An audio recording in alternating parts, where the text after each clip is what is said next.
Protect yourself and your family from unexpected challenges. Consider accident-only income protection.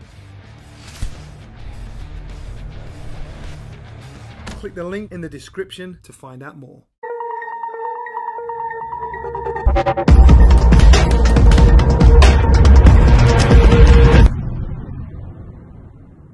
Boxing King Media in association with SaveMoreMoney.com and the Riyadh season.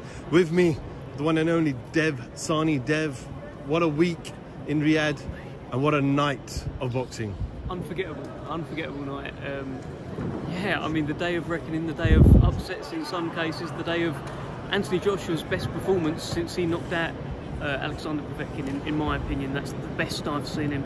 A lot of talk about, you know, what's gone on this week and his focus, his demeanour, but really he took it all into his stride and he put on a fantastic performance there, and he beat Otto Wallin up, didn't let him into the fight, so full credit, and you've got to give him his credit as well. We were talking up Otto Wallin, we were talking about the win over Gassiev, we were talking about how he came so close to beating Tyson Fury, 46 stitches, etc, etc. So Anthony Joshua's just beaten him, and he's beaten him quicker than Tyson Fury beat him, right? He's actually stopped him. So well done, Anthony Joshua, I say. So full credit, you have to give it to him. Deontay Wilder against Joe Parker. I mean, as the rounds were ticking on, I was thinking he'll probably find the time. Against Luis Ortiz, I think in the rematch, I think he lost every round, but then he finds the punch. But he couldn't find the punch.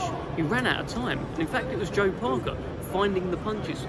Perfect tactical masterclass from Andy Lee and Joe Parker, and what a win. And they were up there talking about Joe Parker's resume. Yeah, let's talk about Joe Parker's resume. He's beaten Andy Ruiz, who is a former unified world heavyweight champion. He's beaten the former long-reigning WBC world heavyweight champion, Deontay Wilder. He's been in there with Anthony Joshua, Dillian Whyte, Joe Joyce, guys like that. He's a real player. He's only 31. I'm hyped about the heavyweight division. And by the way, I know you're probably going to ask me, but Daniel Dubois, gut check, he found his guts. He's unbelievable. I mean, his dad was screaming at him, saying, Daniel, wake up, wake up. He woke up and he promised in the week that he was going to beat this big baby, and he did. And he stopped him. He stopped Big Baby Miller. Unbelievable. Eddie Hearn admitted just up there now as well, and in my interview with him earlier, that Joshua Wilder in fact was signed as rumoured, a 2-fight deal. With Wilder taking that loss, now it looks like that fight is now no longer going to take place. You never know. You never know. Because I think Anthony Joshua said he'd still fight Deontay Wilder. I don't know if I've heard Deontay Wilder say that. I know there's a video that's gone up on his Insta. I haven't had the chance to watch it yet. What's he saying? Have you watched it? I haven't seen it, but Frank Smith just mentioned to me that there was certain words used around retirement. Yeah, well, he mentioned that in his post-fight as well, talking about retirement. In the build-up, he kind of alluded to that as well. He talked about how he's now financially secure. You've got to remember, this is a guy that got into the sport because his daughter had spina bifida, and he wanted to raise enough money to help her and help her have a better life.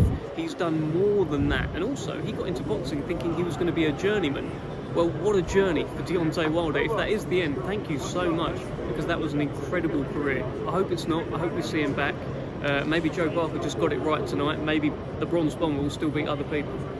I don't want to obviously jump too ahead, but we know that Usyk's got to get past, Fury's got to get past Usyk, not once, but maybe twice. Ultimately, we have to see this now, isn't it? Joshua, Fury, Joshua. We should learn our lessons, of course, with this whole Wilder stuff that maybe should have happened a few years ago. But we can't let it slide again with Joshua Fury. We just can't rest on our laurels in the heavyweight division. Things just, you know, best laid plans just go wrong. But for me, the biggest fight out there that you can make is a winning Anthony Joshua, because Anthony Joshua ain't going to sit out while Tyson Fury has potentially 2 fights with Usyk. He needs to keep winning. So a winning Anthony Joshua against a winning Tyson Fury is a mega fight, maybe the biggest fight of all time. So if they can keep doing their thing and keep winning, and they end up fighting for all the belts, unbelievable. Hopefully we get there, but there's a fella from Ukraine who believes he can beat Tyson Fury. There's a fella from Ukraine who thinks, you know, he was undisputed at cruiserweight, he thinks he can be undisputed at heavyweight. A lot of people make him right. Let's see. Dev, firstly, well done on this week. It's a tough gig. People think it's easy, But when you're up there and the world's eyes on you, I think you've done a fantastic job to your best of your abilities. And also thank you for your time throughout 2023. It's been a pleasure. Enjoy the festive period, the holiday season, and I'm sure we'll see you fresh as always in 2024. Thanks, brother. I appreciate you saying that. It's been a crazy week, a week where I have, I've learnt a lot, I've enjoyed it a lot, and I'm looking forward to Christmas. Have a good one. Cheers, mate. Deb Sani, thank you for speaking to Boxing Comedian. Have you ever been stranded on the side of a motorway with a broken down car? Like me, is that something that worries you? That's where motor breakdown insurance comes in. If your vehicle breaks down, a trained professional will be sent out to get you back on the road. Or if this is not possible within the specified time frame, to transport you to your home or to the nearest garage.